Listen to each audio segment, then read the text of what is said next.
It's the Mike James Show, exclusively on 104.5 The Team.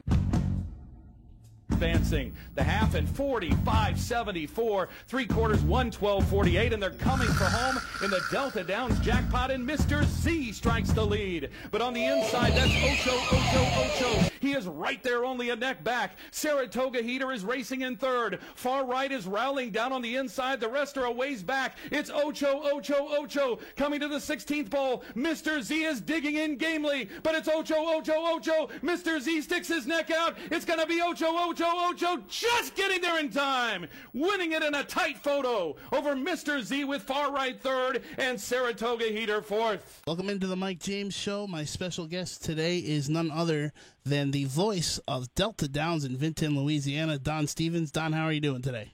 Doing great. How about you, Mike? I'm good. You know, our Sooners are doing pretty good. They're looking good, huh?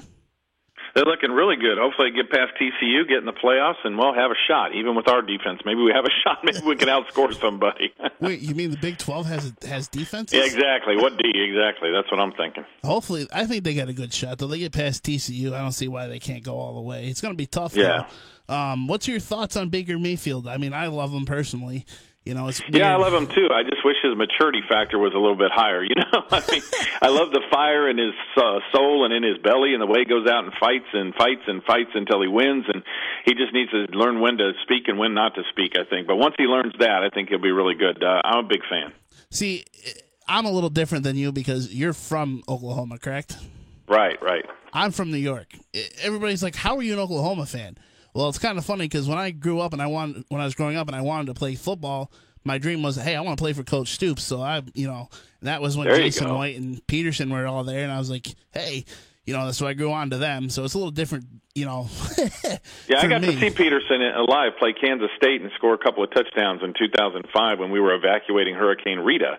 So we got to go back and stay with some of my family up there for a couple of weeks. It wasn't the best reason to go up there, but we got to see a game. I took my family. My kids were younger at that time, and now they're grown and everything. But they had a great time. We got to see Peterson. We got to see Stoops play or Stoops coach and everything, and it was a wonderful, wonderful time. He was a great coach. Yeah, I miss him. I think Lincoln's definitely doing a good job. He surprised me. I didn't think they'd be this good this year, honestly.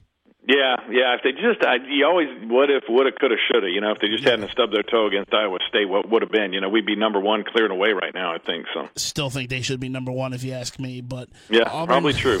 Auburn definitely's earned their way in there. Clemson's good, but their one thing that kills me about them being number one is their loss is to Syracuse. But, right. So, anyways, let's talk a little bit about you. What got you into announcing? Well, it's a funny thing, when I was a kid, you say I lived in Oklahoma. I'm not really from Oklahoma. I was born in Kansas, but we lived all over the western United States when I was a kid. And I really grew up in Seattle, Washington. That's why I'm a big Seahawks fan, if everybody follows me online. I was there and went to the second or third game they ever played in the Kingdome when I was 12 years old in 1976. But also up there, I started going to the races when I was 13 in 1977 with my mom to Long Acres, a track that doesn't exist anymore, but a very historic, beautiful track. And I became a fan then, and then in 1982 I moved back to Oklahoma where I'd lived for a few years when I was a little kid, like in first and second grade, and I lived there for 22 years before moving to Louisiana. But while I was in Oklahoma, I went to broadcasting school, like a specialized sports broadcasting school, and I met the guy who was the announcer at Remington Park at the time. That was Jim Byers, and he had previously called it Hollywood Park in Southern California. Great guy. I met him at this sports broadcasting school, and he invited me up. I went up, and he said, I'll get you a media pass. I don't have a backup if you'd like to learn how to call races. And I said, sure. This was in the early 90s, And I went up there for about a year and a half, gave up my weekends. I had a wife and a child, my first marriage, and a little daughter, and I worked at Hertz Rent-A-Car. I was a national sales rep, and started spending my weekends up at the track, practice calling races, and after about a year and a half, they offered me a job as a chart caller and as a backup track announcer, and I did that, and then a year or so later, they gave me the assistant media relations director job. So I did that and was a backup, learning more about calling races. And then eventually Jim Byers quit, and they offered me the job. So that's how I got into the announcer's booth. And 4 years later, I took a job here at Delta Downs in 2003. Nice. My trip to the announcer's booth was definitely a little more interesting than that. But, I got there on an accident, literally. That's how it happens many times, for sure. I was actually a tote guy when it started. And our announcer at the harness track up here got in a car accident on his way up, and they asked me. I was like, "Wait, what?" Yeah. I was like, "Sure, yeah." Here's the microphone. Go for it. Pretty much. I remember there was like 5 minutes to post. I was like, "Wow." Yeah. So let's talk about. Never thought you'd be doing that when you got up that day, did you? No. And then it's curtailed into I got the North Dakota job, and then I got to go to Arizona, and I filled in. Yeah, Ohio, I've been following your career, man. Whoa. I'm a big fan. You should just keep rolling along. Someday you're going to have that full-time job. Yeah. Hey, maybe I'll get Delta someday when you leave. There you go. So now, tell us a little bit more about Delta Downs for people that don't know much about it. Like, where is it located? Obviously, got Mardi Gras, the it's Gator. in Vinton, which if people don't know, they always say, oh, they think of Louisiana, they think of New Orleans. They're like, that's in the eastern part of the state. We're in the far southwest corner, and we're only 4 miles from the Texas border, so we're really almost in Texas. We're right off of I-10, about 10 miles north of I-10. The track opened originally in September 20th, 1973, and the guy who opened it, Lee Berwick, who built it and ran it at first, he was a big quarter horse fan. In fact, he had a track on his property in East Louisiana on a farm ranch in eastern Louisiana in a town called St. Joseph back in the 60s. But he raced quarter horses, and he loved quarter horses. So he built this track with that in mind. That's one reason it's a small track. It's only 6 furlongs, but it has a long front-side chute of 550 yards. And the reason they did that is because they wanted mainly quarter horses there. And the state wouldn't let him open a new track unless he ran thoroughbreds. So he had to run a mixed meet, quarter horses and thoroughbreds. And so he ran it in the 70s and the 80s and 90s. Things were booming in the 70s and 80s. The crowds were huge. And then in the 90s, things kind of went downhill. And, we started getting casinos and racetracks. And in the late 90s, he sold the track in 1999 to an investor for $10 million and got out of the business. Well, during the next 2 years, between 1999 and 2001, they changed the law in Louisiana to allow casinos and racetracks. Then that investor turned around and sold it after 2 years for $130 million to the company I work for, Boyd Gaming. So he made a nice tidy sum of money over 2 years, and Boyd Gaming's owned it ever since. And now, of course, we have the casino, the racetrack. We have almost 400 hotel rooms and 5 restaurants, and, it's a beautiful facility. That's yeah. He made a few dollars off of that, I would say. Yeah, 2 years, 120 million profit. That's pretty cool. But we paid 130 million for it, and they put in 50 million when they built the original hotel. They had more upgrades and restaurants and another hotel wing within the last couple of years, another 50 million. So altogether, Boyd's put about $250 million into this property, and it's really a nice place. I mean, it's a super nice place. If you come down here, you'll be really impressed. I'm definitely. I know I keep telling you I'm coming. I'm definitely planning it. I want to see it. I'm tired of seeing all the pictures. Well, the steak dinner's waiting for you in the Lookout restaurant, so anytime you come down, I got your meal covered.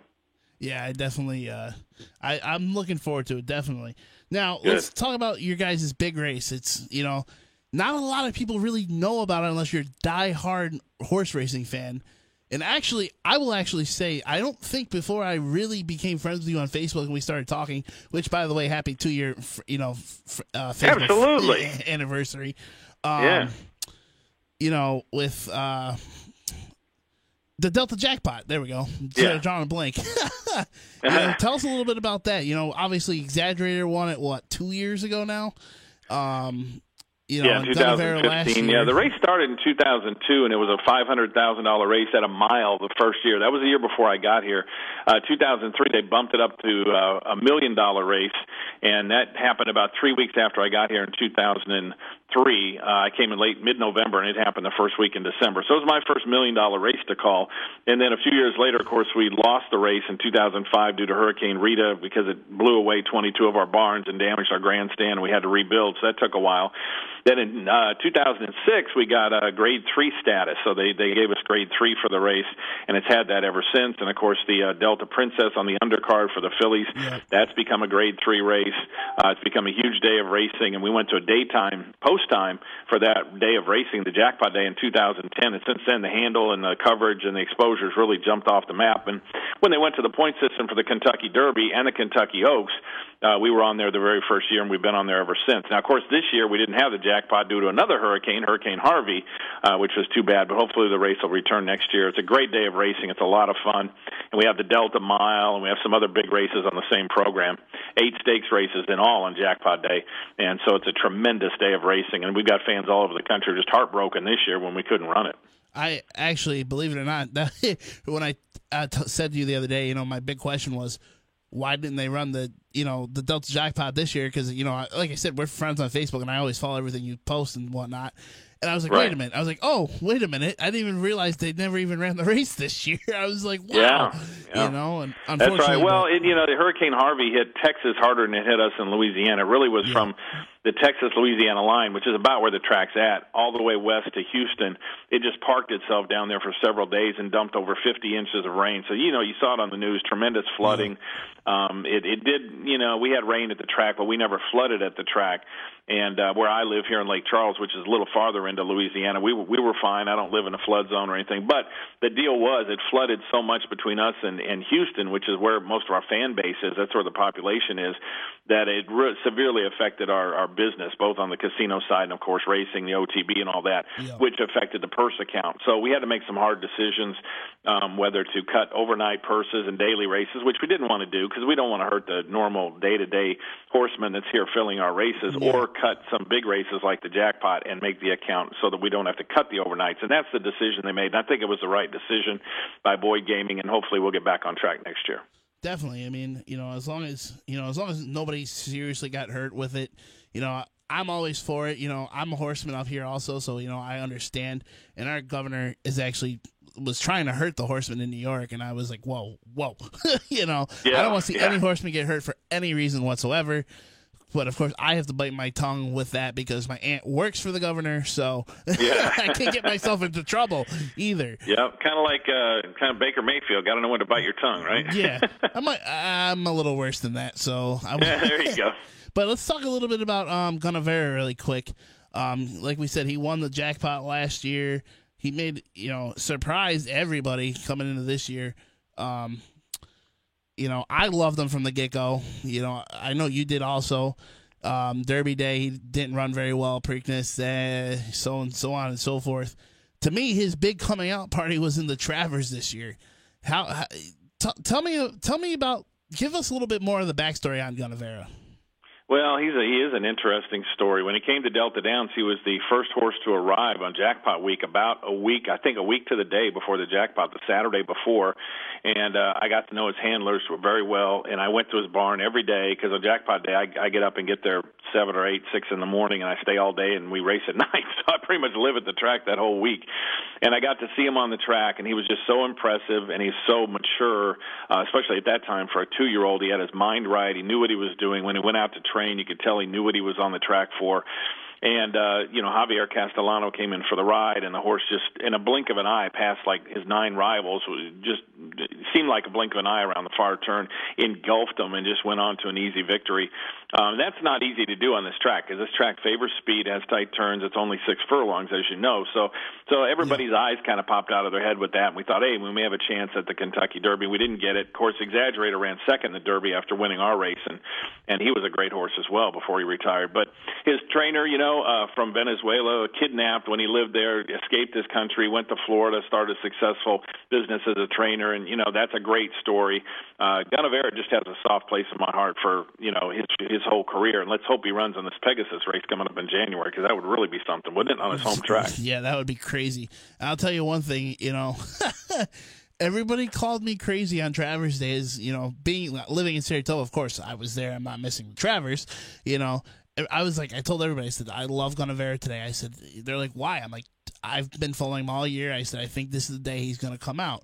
So naturally, what do? I bet 10 win place on him. Like, I had a $6 exacta if he wins the race. And he looked like he was going to win the race. Dollar triple, oh my gosh, 50 it's a heartbreaker super. down the stretch. Oh, I was... Don, at the top of the stretch, I was screaming, come on, Edgard, come on! I was screaming, and as we all know, Baffert hasn't had the greatest track record at Saratoga, and he's won the last 2 Travers. Right. And last year I had Arrowgate. Stupidly didn't use them on top of my triples, but I did have them. And this year I missed the triple because I keyed Gunnavera, but I did have West Coast on top, underneath. So I was like, come on, really can't catch a break. I literally, for the first time in my life, sat on my cooler and almost cried. Horse racing can do that to you. It's almost broken me a few times, but I'm still involved in the industry, so I'm not going to quit. Yeah, me either. Well, Don, thank you for your time. It's been fun. Oh, it's been a blast. Thanks, Mike. I look forward to seeing you down here in Vinton, Louisiana sometime very soon. I'm hoping so. And good luck with your career, by the way. Thank you. You too, sir. Oh, well, I just want to remind everybody that we've got live racing this week. This is the 7th week of our thoroughbred season, 5:30 Post Time Central, 6:30 East Coast Time. And then coming up next week, December 6th, from then till the end of the week, we're going to bump back our times a little bit to 5:40 p.m., 6:40 East Coast Time. So make note of that the rest of the way. And also, now that this just popped into my head too, tell them where they can find you on Twitter, Facebook, YouTube, all that stuff, because, I follow you everywhere. It's Horseman Don, if I'm correct? Yeah, on Facebook it's just Don Stevens, but on Twitter it's at Horseman Don, all run together, 3 words, Horseman Don. Love to have you follow along. We're pushing almost 4,000 followers now. We want to get that to 5,000 or 10,000. We're thinking big. Also, we've got a YouTube channel, Horseman Don. That's the channel. Don't look for the video, but the channel, Horseman Don. Got over 180 videos on there for you. Got a Horseman Don show every week. I just put one up there last night, so check that out. Yeah, Don's crazy. He's up at 5 o'clock in the morning at the track. He's really dedicated. Yeah, I'm kind of consumed with eating up with it, if you will. Yeah, nothing wrong with that. All right, Don, thank you very much. Thank you, Mike.